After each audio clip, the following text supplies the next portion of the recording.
My name is Lindsay Ford, and the day I reclaimed my father's stolen trust, I stood across the courtroom from the man who'd called me nothing.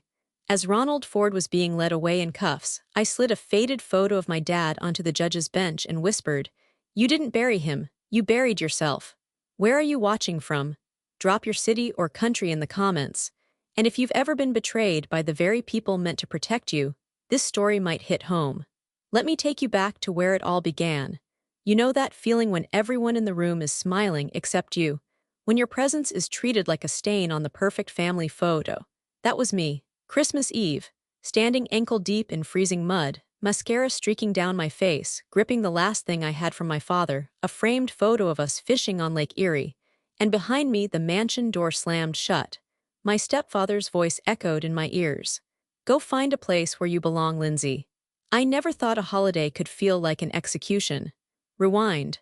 I arrived that night at Ronald and my mother's home. No, not home, just the house I used to call home, wearing a red coat and armed with one dish I had carefully prepared for dinner. My late father's famous cinnamon maple sweet potatoes. His recipe, his handwriting, still stained with 1998's Thanksgiving cider spill. Inside, the laughter was thick, warm, and far away from me. The house was packed, Ronald's family, his daughter Tessa, her fiancé, even his golf buddies I didn't recognize. Tessa twirled in front of the fireplace like it was her show. And maybe it was. No one greeted me. No one helped me take off my coat. I stood like furniture nobody knew what to do with. My mother, Carla, came out of the kitchen, wine glass in hand, smiled too tightly. "You're late." "I was at the shelter until 5, I said, trying not to sound defensive. "The holiday dinner for the kids." "Well, we started without you," she cut me off, gesturing toward the dining room. "Go find a seat before dessert." But there were no seats. I walked in and stopped. Every chair was full, even the corner seat where I'd sat every Christmas Eve since I was 5. Tessa was sitting there, laughing loudly at something Ronald had said. I glanced at my mother. She didn't meet my eyes. "Tessa's hosting this year," Ronald said from the head of the table. His voice oozed smugness. "She's earned her place." "My place? I can just pull a chair from the kitchen," I said, already turning. "No," Ronald snapped. "We don't have room for extra drama tonight." The room went silent. All the eyes fell on me like I was an unwanted guest who'd snuck in. "What are you talking about?" I asked. My voice cracked, but I held my ground. "I was invited. You invited yourself," he said, rising from his seat like a man taking charge of a crisis. "Every year it's the same thing with you. The mood drops the minute you walk in. It's not your father's house anymore, Lindsay. Stop trying to reclaim what isn't yours." The air went out of me. "That seat," I said slowly, "was always mine," Tessa scoffed. "Well, I'm in it now," and that's when I snapped. "You've taken everything else, haven't you?" I asked, staring her down. "You with your designer boots and your $700 coat. Funny how that luxury lines up exactly with the trust my dad set up before he died." "Enough." Ronald's voice boomed. "I will not let you ruin Christmas." He stormed toward me, grabbed my coat from the back of a chair, and shoved it into my arms. "Out now." Ronald, Carla tried, but he silenced her with a glare. "I'm not leaving," I whispered. "You are," he growled, "or I'll call the police and tell them you're trespassing." That's when it hit me. This house, the one my dad paid off, built up, protected, was no longer mine, not even a corner of it. And my mother, she looked down at her wine glass. Didn't say a word, so I walked out. Into the freezing night, holding nothing but my dad's photo and a tray of sweet potatoes no one would eat. I stepped into the mud. My boots sank, I didn't care. The door slammed behind me, shaking the glass. And I stood there, breath sharp in the cold, tears drying before they could fall. This wasn't just a bad Christmas. This was a declaration. They had drawn the line, and I wasn't on the right side of it. But here's the thing. That night on the lawn, humiliated and heartbroken, something hardened inside me. I whispered to my father's photo, "They stole everything, Dad, but not for long." I didn't know what I'd uncover yet. I didn't know what they'd done to your trust. But I swear I was going to find out. And when I did, I would burn their lies to the ground. The next morning, my hands still smelled faintly of cinnamon and burnt sugar from the uneaten sweet potatoes I'd left in the trunk of my car. My eyes were swollen from crying, but I was done crying. I was also done pretending. At exactly 9:02 a.m. on Christmas morning, I walked into the quiet office of Harper and Row. The front desk was unmanned, understandable considering the holiday, but a lean woman with tightly coiled silver hair stepped out almost immediately from a side door. "Miss Ford?" she asked, raising an eyebrow, a folder already in her hand. "Yes," my voice cracked. "Thank you for seeing me today. I make exceptions for unusual circumstances," she replied briskly, gesturing for me to follow. "Call me Miss Harper." Her office was spare, no family photos, no fake diplomas. Just a well-worn desk, a softly ticking wall clock, and rows of quiet file cabinets that somehow made me feel safer than any living room ever had. "I need to ask about a house," I began, still standing. "My father, Charles Ford, left it to me. Or I thought he did." She nodded slowly, flipping open the folder in front of her. "Address," I gave it. She typed with quick, deliberate strokes. "I'm sorry, but according to public records, you're not listed on the deed," she said, turning the screen toward me. "The house was transferred into a joint marital trust between Carla and Ronald Ford 3 years ago." I blinked. "But my dad died 5 years ago. Which is why this timing is strange," she said, frowning slightly. "Typically, changes to property that was once in a deceased person's name have a clear probate trail. But this," she paused, clicking again. "There's something else here, one moment." She turned to a different screen and leaned closer. "Are you aware that there was a trust fund left in your name by your father?" My mouth went dry. "No, what do you mean?" Ms. Harper stood and walked to one of her file cabinets, rifling through a drawer until she pulled out a manila envelope. "This is a registry of trust transfers filed in Franklin County over the last 7 years, she explained. "Your father's name appears here as the original grantor of a living trust. Beneficiary, Lindsay Ford, that's you." My stomach fluttered. "Okay, so it does exist," she held up a finger. "It did exist. But see here," she pointed to a page of logged changes. "2 years after your father passed, there was an amendment, a transfer of authority. The new trustee, Ronald Ford." I stared at the page. The black and white letters looked official, clinical, bloodless. "But how would he even?"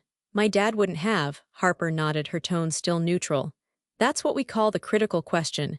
Usually trusteeship passes with clear notarized consent or with a death clause, but this amendment isn't notarized correctly." And she leaned in again. "I see registry inconsistencies. Look, your name is spelled Lindsay on the updated file. The original spells it correctly, Lindsay. That's not a typo, that's a tactic." My knees felt weak. I sat down slowly. "So it's fraud." "I can't say that yet," she said carefully, "but it's certainly suspicious." I stared at my hands clenched in my lap. "So he took over the trust, just like he took the house." "I would need to see the original documents. Your father's will, any letters, statements, anything he left behind." "I think I might have some of that," I said slowly. "In a box in my storage unit. He used to write me letters after every big life event. When I graduated, when I got my first job, he always said, 'This is just the beginning, baby girl.'" Ms. Harper's expression softened just slightly. "If he named you once, we'll find it." I nodded, swallowed hard. "And what about the money?" I asked. "What's in the trust now?" Harper looked at the screen again. "Unfortunately, the updated version doesn't disclose current balances. But we can pull activity logs from the county's financial registry." She tapped a few keys. Her eyes scanned the screen silently. "Well," she finally said, "someone's been very busy." I leaned forward. "What do you mean?" "After Ronald Ford assumed control, the withdrawals started. Steady at first. Then they ballooned. Tessa Ford's name is linked to several of them." A slow, burning wave crept up my neck. "She used it. She benefited from it," Harper confirmed. "Private school tuition. International flight bookings. A property rental in Georgia." She turned the screen back to face me. "He's not just sitting on your trust, Miss Ford. He's been spending it, and not on you." I stared at the evidence, my reflection faint in the screen. They hadn't just erased me, they replaced me. I didn't sleep that night, I couldn't. My mind kept circling back to that moment in Ms. Harper's office, when she turned the screen and showed me the truth in cold, legal language. The trust my father had built for me, his daughter, was funding someone else's life. Someone who never called him dad. Someone who smiled in my face every Christmas. Tessa Ford. That name echoed in my ears like a taunt. The next morning, I returned to Ms. Harper's office with a cardboard box I hadn't opened in years. It had survived 2 moves, a flooded storage unit, and every excuse I ever gave myself for not looking back. Inside were letters, old family photos, and one yellowed envelope with my father's shaky handwriting across the front. Lindsay, in case something ever happens. Harper handled the documents with the precision of a surgeon. She unfolded my father's will, placed it beside the amended trust records, and quietly said, "This will changes everything." "What do you mean?" She tapped a line near the bottom of the will. "The Lindsay Ford Educational Trust shall remain solely for the benefit of my daughter, Lindsay Ann Ford, until the age of 30 or until the trust is depleted for her academic or personal development." It was dated, signed, and notarized, years before Ronald ever entered our lives. Ms. Harper looked up at me. "Your father's intentions were clear. Any change to this arrangement after his death would need legal proof of your consent or a court order." I shook my head. "I never even knew it existed. I never signed anything, never got a call. Which makes this amendment highly suspect." She opened a new folder on her desk, revealing her own notes. "Now, as for where the money went. I had my paralegal pull the transfer trail last night, and it's damning." She slid over a color-coded spreadsheet, each line more gut-wrenching than the last. $24,000 tuition to Bellemere Academy, Tessa's elite private school. $6,300 living expenses. Wired to an Atlanta condo rental $3,800. Airfare and travel expenses to Italy, France, and Greece $9,200. Vehicle reimbursement for a car registered under Tessa Ford. Did she even know it was my money? I asked. Harper's eyes narrowed. "That's the next question we'll answer." But Ronald, he knew exactly what he was doing. I ran a finger down the page until it landed on the most recent entry, $1,900 payment to a luxury salon in New York City, Tessa's birthday. "He didn't even try to hide it," I whispered. "He thought I'd never look." Harper closed the folder and folded her hands. "I've worked these cases before. People like Ronald, they get greedy because they assume no one's watching." "Well," I said, gripping the edge of the desk, "he's being watched now." I felt it, this quiet, growing power that came not from anger but from clarity. I didn't need to scream. I didn't need to beg. I just needed to show them what they did. "Are you ready to take this further?" Ms. Harper asked, her voice low but firm. I nodded. "I want everything back, the trust, the property, and the truth about what they did." She reached for a legal pad. "Then we start the process. File an intent to dispute and freeze any further trust withdrawals. And Lindsay," I looked up, "this will get ugly. People lie when they're afraid." "I know," I said quietly, "but I'm not afraid anymore." Outside, snow was falling again, quiet and constant, like a clean slate descending over a broken past. But this time I wasn't standing in the mud. This time I was armed.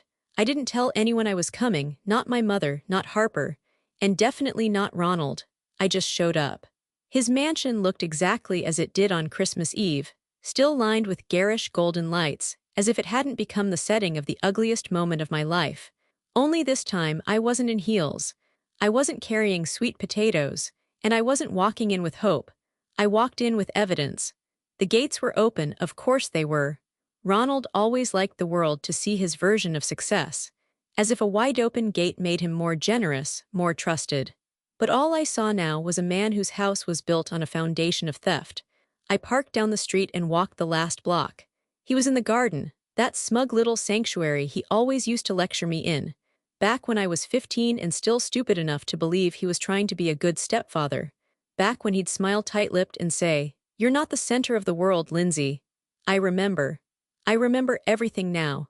He was trimming a hedge when he saw me coming down the stone path. "Well, this is unexpected," he said without looking up. "Not for me," I said, and laid a printed folder on the iron table beside him. He raised an eyebrow. "What's this? You know what it is." He set the shears down with exaggerated calm, then pulled a pair of reading glasses from his pocket. "You came all the way here to play lawyer. You must be bored." I said nothing. He opened the folder, flipped through the documents, and then, the moment I was waiting for a flicker. Just 1 second of stillness where the mask slipped. His eyes didn't widen, his hands didn't shake, but his shoulders stiffened. He recognized what he was looking at. He understood exactly how much I knew. "You've been digging," he muttered, closing the folder carefully. "That's dangerous. You don't know what you're talking about." "I know you're not the trustee," I said flatly.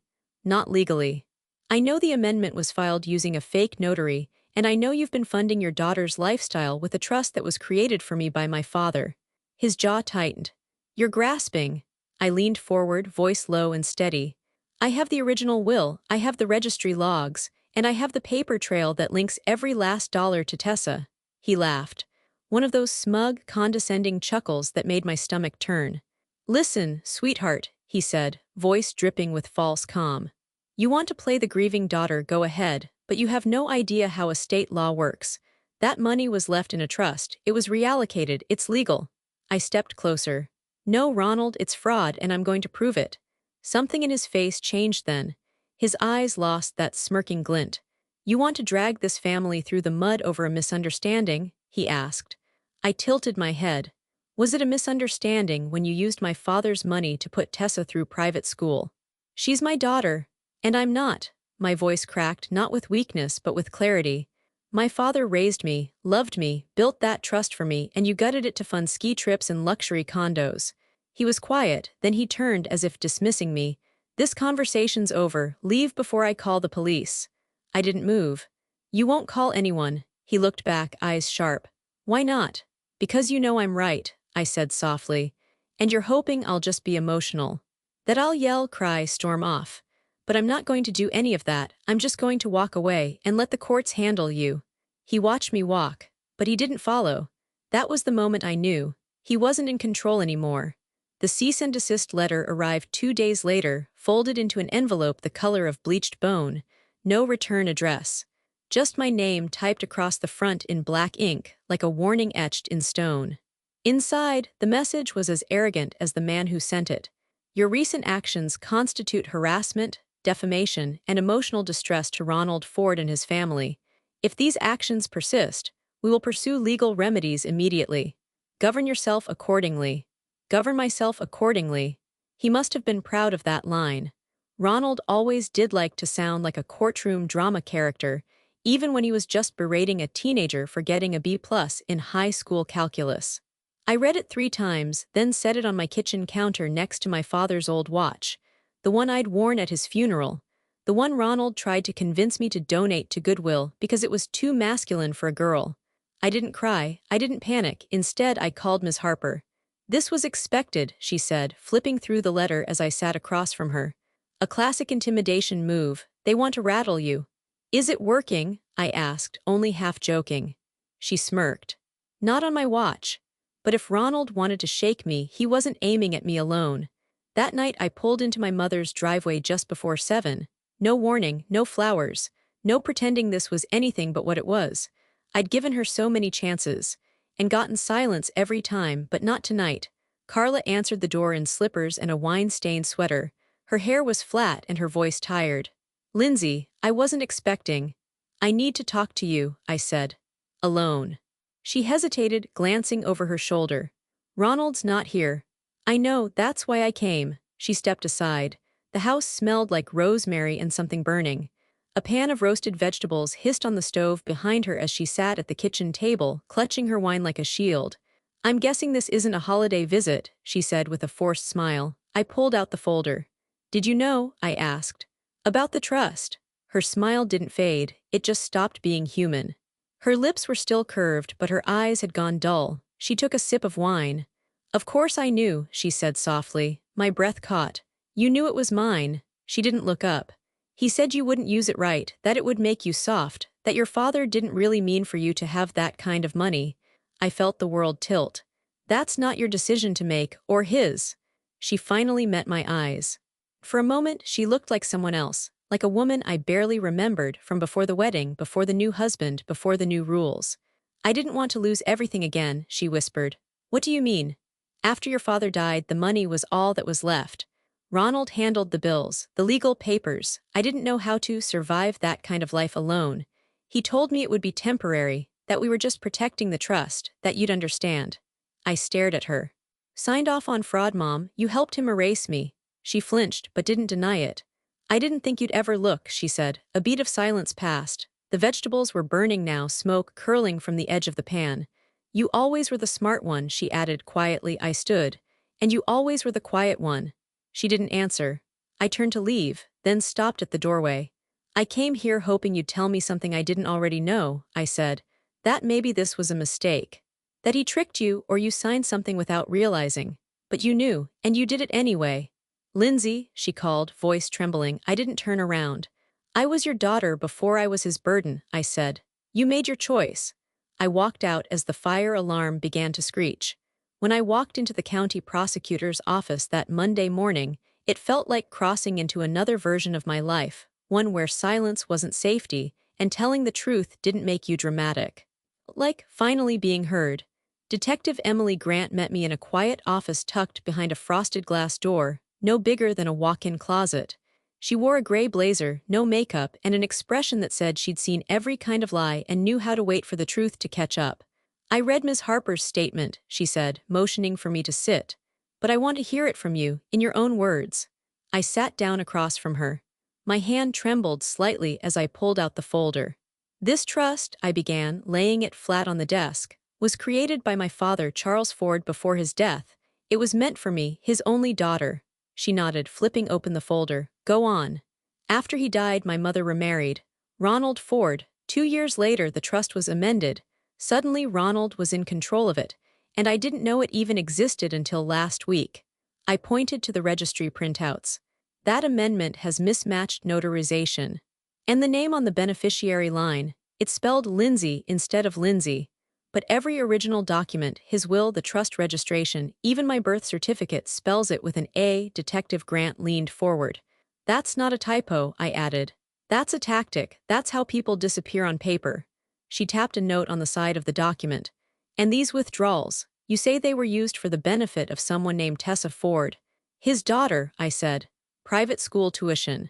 A luxury condo, vacations, designer goods, all traceable. And you never authorized any of it. I never even knew it existed. She closed the folder slowly, then looked me dead in the eye. This isn't just fraud, Miss Ford. It's exploitation of a trust account, identity misrepresentation, and possible conspiracy if your mother assisted in the transfer. The word conspiracy echoed in the air like a gavel. I swallowed hard. What happens now? She stood, grabbing a bright orange folder from her drawer. We open an investigation. For a moment I said nothing, then I nodded. I want this looked at, I said, voice quiet but steady. No more secrets, no more whispers, I want it all out in the open. Detective Grant paused at the door. You said your stepfather tried to silence you. I nodded once. She raised an eyebrow. He just made the worst mistake of his life. I stepped outside into the winter air. Sky was pale and cold, and the wind was sharp enough to sting. But for the first time in years, I didn't feel powerless. I felt aligned, like something inside me had finally stopped twisting to make other people comfortable. That evening I sat in my apartment, my real home, small but honest, and watched the last rays of daylight fade behind my balcony railing. Then my phone buzzed. A new message, Tessa Ford. I stared at it for a moment, debating, then opened it. Can we talk, please, just us? For a long moment, I just stared at the screen. I thought about the vacations she took, the clothes she wore, the luxury she lived in. Funded by a man who smiled at me like I was inconvenient, I thought about that Christmas Eve, about the seat at the table that used to be mine. I didn't reply. Not yet. She didn't text again. She showed up. It was 4 days after I'd filed the complaint with the prosecutor's office. I'd just come back from the grocery store, arms full of paper bags, when I saw her reflection in the glass entryway to my apartment building, standing near the mailboxes, coat cinched at the waist, dark sunglasses over her eyes like she was hiding from more than just the sun. Tessa, she turned. Her lips were already trembling. Can we talk? She asked. Just 5 minutes. I should have said no. I should have told her that 5 minutes wasn't enough time to apologize for 5 years of theft, favoritism, and false smiles. But curiosity, maybe even something like pity, got the better of me, so I nodded. Upstairs. Inside, I set the bags down and offered her nothing. No tea, no seat, no performance. She looked around like she was trying to absorb a world she'd never imagined I lived in. A modest walk-up. Faded hardwood floors. A tiny kitchen where the kettle never stopped whistling. This is where you live, she asked, her voice full of something I couldn't place, shock or guilt, maybe both. Yes, I said flatly. Not everyone gets a trust fund to bankroll their life, she winced. So you know. I know everything, I replied, arms crossed. Including the private school tuition, the European flights, the luxury condo in Atlanta, all paid for by the trust my father left me. Her lower lip quivered. I didn't know it was yours, she said quietly. Ronald always said it was. Family money, I scoffed. He used my father's name, Tessa, his death, his signature. I swear, she said, stepping forward, I thought he was just helping me. You were 19 when the withdrawals started, I said. Old enough to ask questions, old enough to wonder how your lifestyle doubled overnight. She looked down at the floor. I guess I didn't want to know. Silence stretched between us. Then she whispered, it supported my whole life. I let that hang in the air. My dad worked 3 jobs in the 90s to build that fund, I said. He opened it when I was 7, called it the Lindsay Ford Foundation in a notebook I found last week. He wanted me to go to grad school, start something, give back. Tessa's eyes filled. I never meant to take from you. But you did. A long pause, her voice dropped. What happens now? I walked over to the counter and picked up the thick folder Detective Grant had helped me organize. Now, I said, placing it between us, your father gets investigated, I get my trust reinstated, and you get to start figuring out what your life looks like without stolen money propping it up. Tessa reached for the folder, then hesitated. Her perfectly polished nails trembled against the table's surface. Do you hate me? She asked. I didn't answer right away. I used to, I said honestly. I used to think you knew. That every laugh, every gift you opened at Christmas was a reminder that I didn't matter. Tears rolled down her cheeks, but I didn't stop. But now, I shrugged. I don't think you hated me, I think you just didn't care, and I think maybe that's worse. She pressed her lips together and nodded. I'm sorry, she whispered. I really am. I let her sit with it. Let the silence stretch long enough for her to feel, maybe for the first time, how much space she'd taken up in a life that never belonged to her. Then I walked her to the door. She paused before stepping into the hallway. I'm not like him, she said, looking back at me. I want you to know that. I met her eyes. Then prove it. A week after Tessa left my apartment, Detective Emily Grant called. Her voice was steady, professional, but something in her tone made me sit down before she even said it. We found something, she began. We've been reviewing handwriting samples, not just Ronald's but your mother's. I gripped the edge of the table. What are you saying? She paused. The forged amendment, the one that removed your name from the trust and appointed Ronald as trustee, it wasn't signed by him.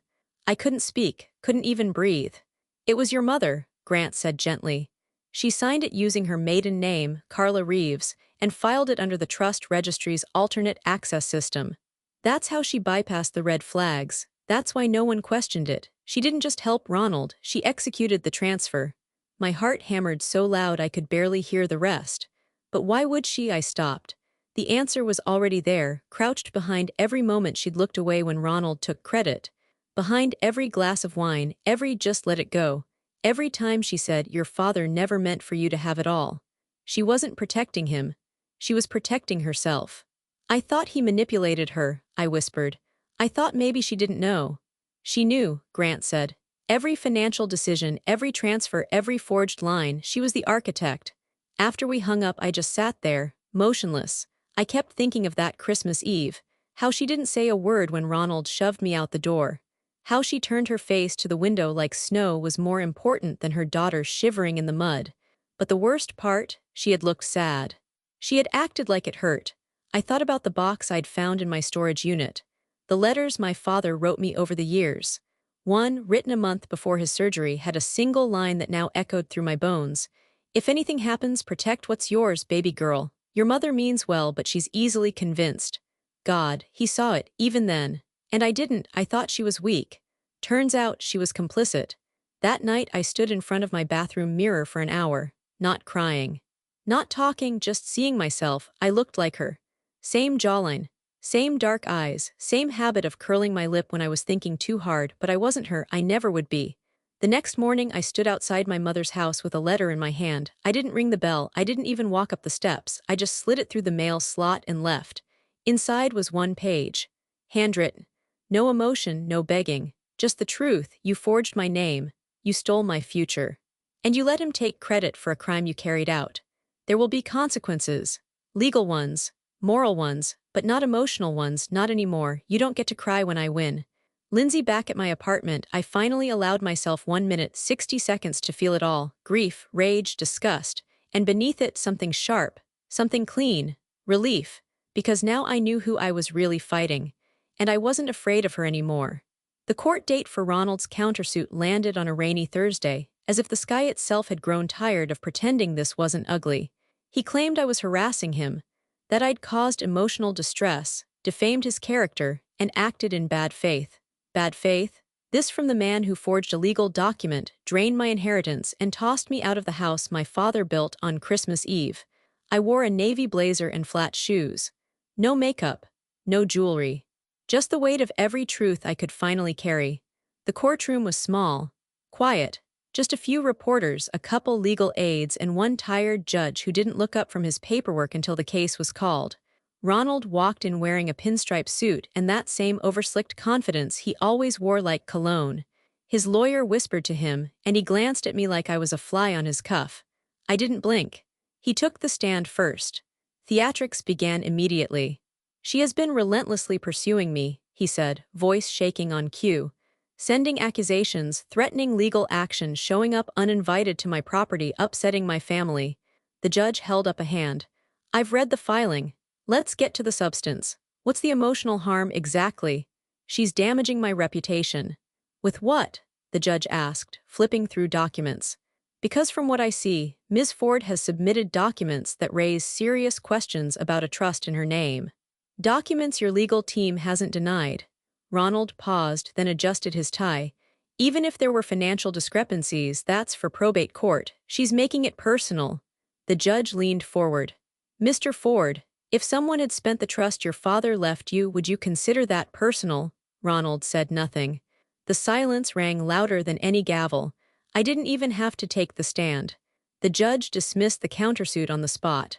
"Given the unresolved and serious financial discrepancies related to the trust," he said, "this court will not entertain accusations of harassment. Ms. Ford's actions were within her rights, and her pursuit of truth appears well-founded." Ronald's face didn't move, but his lawyer exhaled like a balloon deflating. As I gathered my things, I saw her, Tessa, sitting quietly in the back corner of the gallery, whispering to her attorney. Her brow was furrowed. Her lips barely moved. And her eyes were on me. She looked afraid. That night I parked outside my mother's house again, not for war, not for forgiveness, just for clarity. She opened the door with red-rimmed eyes like she already knew. "Why are you here?" she asked quietly. I walked past her into the kitchen. The same kitchen where she made excuses. The same one where she looked down at her wine instead of up at her daughter. "I wanted to hear you say it," I said. "Say what?" "That you knew what you were doing when you signed away my trust." She didn't respond, just stared at the table where she'd once taught me to count pennies from a jar. "You used your maiden name," I added. "You went around the system, around Dad's wishes, around me." Carla sat slowly. "I didn't think it would spiral like this," she whispered. "No," I corrected, "you hoped it wouldn't, but hoping and denying are two different things. And you denied me, Mom." Her hands were trembling. "He said you'd be fine," she muttered. "Said you were too soft, too emotional, too much like your father, that you'd never even notice." "But I did." She finally looked at me. "I was scared," she said, voice cracking. "He made the money sound like poison, like it would ruin you, like it would turn you into something greedy, selfish. He said he was protecting you." "No," I said, standing. "He was protecting himself, and you helped him." Tears rolled down her face. I didn't know how to say no. I stared at her. The woman who raised me. Once braided my hair for school picture day and tucked notes in my lunchbox. "I did," I said. "I learned." She covered her face, sobbing now. The kind of sobbing that sounds like guilt peeling its way out. "I'm sorry," she choked. "I'm so sorry, Lindsay," I nodded slowly. "I believe you," I said, but I still needed to protect myself. I turned to leave, pausing only at the threshold. "One more thing," I added. "You can't fix this with tears. If you want to make it right, tell the truth." In court. Her shoulders sank, but she didn't say no. Courtrooms aren't built for truth. They're built for performance, for posture, for who looks more credible in a gray suit and polite rage. But truth doesn't care about suits. And I wasn't here to perform. The hearing was set for 9:00 a.m. on a Wednesday that felt too quiet. I took the stand after the financial analyst presented the numbers. Every transfer, every family expense, every luxury receipt linked back to the trust my father created. When they called my name, I stood up without looking at anyone in the gallery. Not Ronald, not Carla, not even Tessa. I was here for one person, me. "State your name," the court clerk said. Lindsay Ann Ford. And your relation to the Charles Ford Living Trust.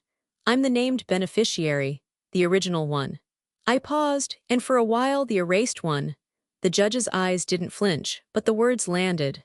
My attorney walked me through the basics: my father's death, the documents he left, the years I had no idea anything had been left behind. Then came the hard part. When did you first discover the trust had been changed? She asked. 2 weeks ago, when I met with Ms. Harper, my attorney. She found that my name had been replaced, or more accurately, misspelled, in an amendment filed 2 years after my father died. Did you authorize that amendment? No, I never knew it existed. And do you recognize this signature on the amendment? I looked at the screen as it displayed a scan of the forged file. My name wasn't there. But Carla's was. Her maiden name, Carla Reeves, in neat, practiced loops. My throat tightened. That's my mother's handwriting. Gasps rippled faintly through the gallery. Ronald didn't turn his head. My lawyer moved on to the trust withdrawals. One by one, she asked me to verify what I never saw: tuition bills, travel charges, condo leases. All signed or authorized by Ronald Ford. When I finished, the judge nodded, then motioned for the defense. Ronald stood slowly, adjusting his cuffs as if he were preparing for a TED Talk, not a fraud hearing. He took the stand, placing one hand on the Bible with theatrical solemnity. Couldn't talk his way out of paper. Mr. Ford, the prosecutor began, do you deny that you authorized transactions from the Lindsay Ford Trust? No, he said. But at the time, I believed it had become a family trust. My wife assured me the funds were unrestricted. So you're saying you had no knowledge the trust was exclusively left to Lindsay Ford? He shifted. I don't recall seeing that in the original document. Because it's in the will, she snapped. Which you also had access to. Exhibit 12. She slapped down the notarized copy. Ronald's face flushed. And what about the signature on the amendment? Did you forge that? He hesitated. No, that wasn't me. So you admit it was signed by Carla Reeves? His jaw locked. I believe she was trying to make things easier. Easier for whom? The prosecutor shot back. For your daughter to live in a penthouse on someone else's money. No, he barked, too fast. It was never about stealing. Thought Lindsay didn't need the money. The room went still. I stared at him. You thought I didn't need what my father left for me. He turned toward me, suddenly smaller than I remembered. It was just money. No, I said, voice hard. It was a promise, and you broke it. The judge leaned forward, her voice sharp and final. Mr. Ford, your version of events conflicts with every piece of verified documentation presented today. Your time of influence has come to an end. He blinked. Like he hadn't expected the end to sound so final. As court recessed, Ronald walked out with his lawyer trailing behind him. Tessa stayed seated in the back. She didn't speak, didn't move. Carla stood by the door, pale, silent, trembling, but for once she didn't look away. The courtroom was hushed. The air felt charged, like the quiet just before a storm breaks, or right after someone you trusted says the one thing you can never unhear. I sat still. No fidgeting, no crossing my arms, no darting glances toward the people who once called me family. I wasn't here for their reactions. I was here for my father. For everything he tried to give me that they so casually threw away. The judge shuffled her papers, then cleared her throat. Her voice was steady, deliberate, no performance, no hesitation. Having reviewed the financial documentation, the original trust and will, and the amended documents in question, this court finds Ronald Ford culpable of fraudulent activity regarding the Charles Ford Living Trust. The words hung in the air like a gavel before the gavel. Someone behind me gasped. I didn't turn. Ronald's lawyer leaned in to whisper something, but Ronald's eyes were locked on the floor. The same man who threw me out into the mud with a smirk now sat pale and sunken, like the walls were finally closing in. The judge continued. This court also finds sufficient evidence to recommend criminal investigation into the use of falsified legal filings and misappropriation of protected trust funds. Immediate restitution is ordered, as well as the return of any remaining assets traceable to the Lindsay Ford Trust. Then she paused, her eyes flicked toward me. Miss Ford, you may speak if you wish. I stood slowly. Not shaking, not scared, ready. Your Honor, I said, my voice firm. For years, I thought I was forgotten. That maybe my father hadn't left anything. That maybe I wasn't important enough to be remembered. My eyes found Ronald. His jaw was tight, his hands clenched in his lap. But the truth is, I was remembered, I was loved. And it took losing everything to finally see that the betrayal wasn't in what was taken, it was in who helped take it. I looked across the room. Tessa was crying quietly now, her face buried in her hands. And then I turned toward Carla, my mother. She stood frozen at the back of the gallery, her purse clutched against her chest like a shield. Her lips parted, but no words came. "I will rebuild," I said softly, "but not to prove anything to the people who stole from me. I'll rebuild because my father believed I could, and I won't let his faith die with his name." The judge nodded once. "Thank you, Miss Ford." And just like that, it was done. The bailiff moved toward Ronald. "Mr. Ford, you are under arrest for trust fraud and identity forgery. Please stand." He didn't move at first, as if the word fraud still didn't apply to him. Then slowly he stood, and as the cuffs clicked around his wrists, he turned to me, his last shred of pride somehow still clinging to his voice. "This was for the family," he growled. "I kept us together." I didn't flinch. "You stole the family," I said. "Now I'm rebuilding it on truth." Outside the courthouse, the sky had cleared. No snow, just cold, clean air and the sound of traffic humming back to life. Tessa stood by the curb, waiting for a ride. She didn't speak as I passed. She just nodded once, small but real. I didn't return it, not yet. And Carla, she was still inside. I don't know what she was waiting for. Maybe for someone to tell her what to feel. Maybe for me to forgive her the way I always used to. But I had changed. I wasn't the girl who stood outside in the mud begging to be seen. I was the woman who just took her life back. 3 weeks later, I passed by Tessa's condo downtown and nearly didn't recognize it. The balcony that once shimmered with fairy lights and boutique patio furniture was bare. A dull, "for sale" sign hung in the window, flapping slightly in the wind.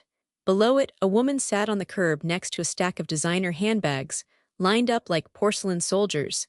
Chanel, Dior, YSL, all waiting for someone to haggle them into a box labeled regret. It was her, Tessa. She looked thinner, paler. Not from vanity this time, but from something real, the weight of a life unraveling in public. I kept walking, not out of cruelty, but because I'd learned the difference between sympathy and rescue. Across the street, I caught my reflection in a shop window. Same coat, same eyes, but something in my posture had shifted, straighter now, lighter. I'd carried their secrets too long. Now they were carrying the consequences. A week later, I got the text. From Carla. "Please, coffee, just once." I stared at it for a long time. I had told myself I wouldn't engage, that silence would be my boundary. But curiosity and a deep, tired ache pulled me in. We met at a quiet cafe off Main Street. The same one she used to take me to after dance recitals when I was 9. She'd buy me a cookie the size of my face and say, "My girl deserves the sweet stuff." This time she didn't bring cookies, just herself and hands that wouldn't stop fidgeting. "I don't expect you to forgive me," she began. "Then why am I here?" I asked. She flinched, but she didn't retreat. "Because I need you to hear it, from me, not a lawyer, not a statement, just your mom." I stayed quiet. She breathed in shakily. "I lied to myself for a long time. Told myself I was doing it for your future, that Ronald had it under control, that you'd understand when you were older, but none of that was true. I was scared." "Of what?" I asked. "Of being alone. Of having nothing again. Of watching someone else provide what I thought I couldn't." Her eyes welled up. "And I used you as the price of survival." It hit like a soft, steady punch, not sharp, just deep.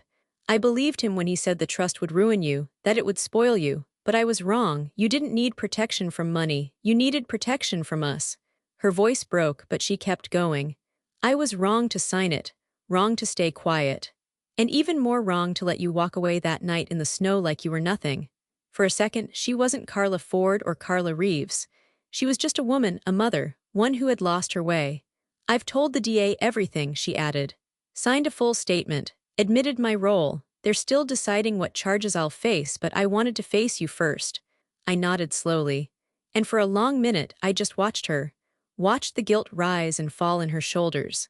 The fragility she hid behind judgment. The woman who once told me bedtime stories with a voice so soft, I believed she could protect me from anything. "You hurt me," I said. "More than anyone. I know, but I can't carry your shame for you." She blinked back, tears. "I'm not asking you to." I looked down at my coffee, then back at her. "I forgive you," I said.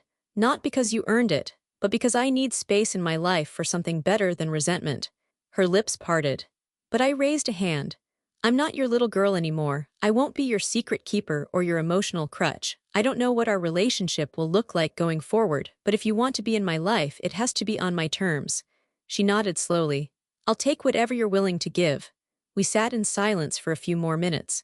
Then I stood, slid my chair back, and said one final thing. I don't need you to build me up anymore. I did that myself. And I walked out. 1 year later, I stood in my father's garden. Snow had just begun to melt, revealing patches of frozen earth still clinging to winter. The soil was stubborn, but so was I. I knelt down in the dirt, pulling off my gloves. My fingers were red, cold, shaking a little, but I didn't stop. I reached into the small paper pouch and scattered wildflower seeds into the earth, just like he used to. My father loved wildflowers. He said they were the most honest kind of beauty, unplanned, imperfect, and still somehow exactly where they were meant to be. This garden hadn't bloomed since the year he died. Carla let it fade. Ronald paved over most of it, but there was one corner, just one, that still felt untouched, like it had been waiting for me. As I stood, I looked toward the house. My house now, legally, fully, finally. The court had returned every remaining asset from the trust. Harper had made sure of it. What wasn't recoverable, I let go. I didn't need every dollar. I needed the dignity of knowing what was mine was returned, not just in name, but in spirit. The foundation was real now, too. The Lindsay Ford Foundation for Daughters' Futures, built from what he left me, and what I fought to reclaim. Just down the road, the old community center had reopened with a fresh coat of paint and a new wing funded entirely by the trust. On weekends, you could hear laughter spilling out of its doors, girls learning coding, dance, financial literacy. Skills I had to teach myself in the dark. Now they'd get light. I walked to the bench under the cedar tree and sat. From my coat pocket, I pulled out the letter my advisor had sent me a week ago. The trust is fully reinstated. All terms as originally filed by Charles Ford have been honored. Your name is now, and always was, the only beneficiary. I closed my eyes and whispered, I know, Dad, I know. The wind blew gently across the frozen grass. No applause, no final confrontation, just peace, and that was more powerful than anything. Behind me, the first children's voices rose from the center. Laughter. A soccer ball kicked against a wall, and my name etched on the plaque at the entrance, not as a victim, but as the one who reclaimed it all. Have you ever reclaimed something someone tried to take from you? Your dignity, your name, your voice. Tell us how you turned pain into power. And if you watched this entire journey, thank you. Lindsay's story is fiction, but her fight is real for too many women. If this story moved you, comment where you're watching from and what you would plant in a garden built from truth.